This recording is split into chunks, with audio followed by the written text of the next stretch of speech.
Welcome to the West Wing Week. Welcome to the West Wing Week, your guide to everything that's happening at 1600 Pennsylvania Avenue.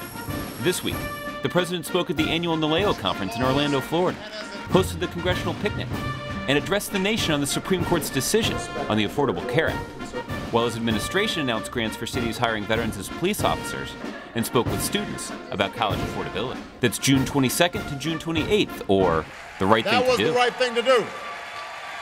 That was the right thing to do. That was the right thing to do. On Friday, the President traveled to Orlando, Florida, to speak to a conference of Latino elected officials about his support for comprehensive immigration reform that reflects our laws and our values. I've said time and again, send me the DREAM Act, I will sign it right away. And I'm still waiting to work with anyone from either party who is committed to real reform. But in the meantime, the question we should consider is this: was providing these young people with the opportunity for a temporary measure of relief the right thing to do?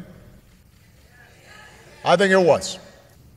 It's long past time that we gave them a sense of hope.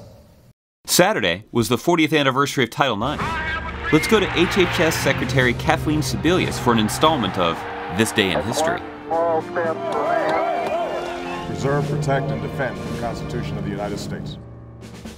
June 23rd, 1972 is an important day in the history of this country. Women hadn't been directly talked about in the Civil Rights Act. I think they were contemplated as part of the level playing field, but in the 1972 legislation that became Title IX, there was really an opportunity to put forward a statement about women having an equal opportunity to have access to educational opportunities, certainly in the athletic field, but also in scholarships for schools and opportunities to go on to higher education. We know that opening the doors for women to be in science and technology and engineering are hugely important, not just for the advancement of those women and their families, but for this country, to lift up over half of our population and make sure that we are fully productive and fully prosperous in the future means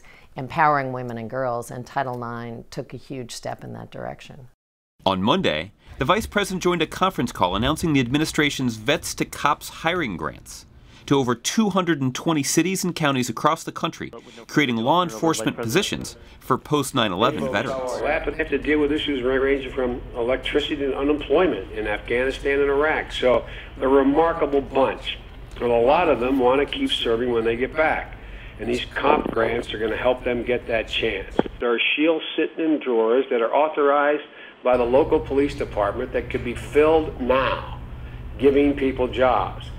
And that also included preference for hiring. What we've done now is a requirement in the 2012 budget. You must hire a veteran with COPS money.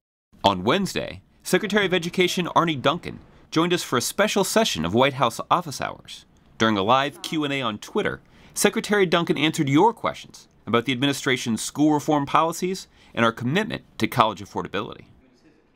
Your voice is critically important, and again, thanks for the advocacy and thanks for the great questions. We have so many folks back at the Department of Education working really hard to make a difference. One of my favorites is my assistant Maribel Duran. Here's a little bit about Maribel. My dad only went to school as far as the 2nd grade, but after school he would sit there with us tackling those long division problems. He would figure it out himself, and that's something that rings true with my work ethic.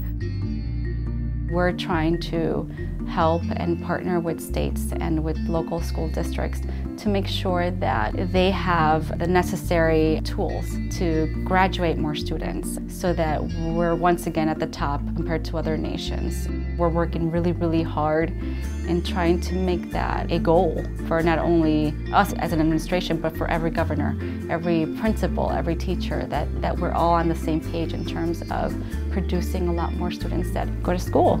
I could never imagine not having the opportunity that we had to go to high school, to go to college.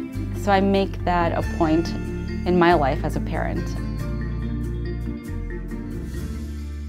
That evening, the President and First Lady hosted the annual congressional picnic, where members of Congress and their families sat at picnic tables enjoying hot dogs and hamburgers on the south lawn of the White House. We are first and foremost Americans, not Democrats or Republicans. I'm glad I see some folks here in shorts. Everybody is dressed appropriately for a picnic. If you still have your tie on, take it off.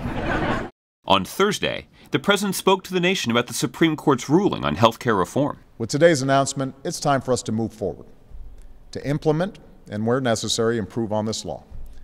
And now's the time to keep our focus on the most urgent challenge of our time, putting people back to work, paying down our debt, and building an economy where people can have confidence that if they work hard, they can get ahead.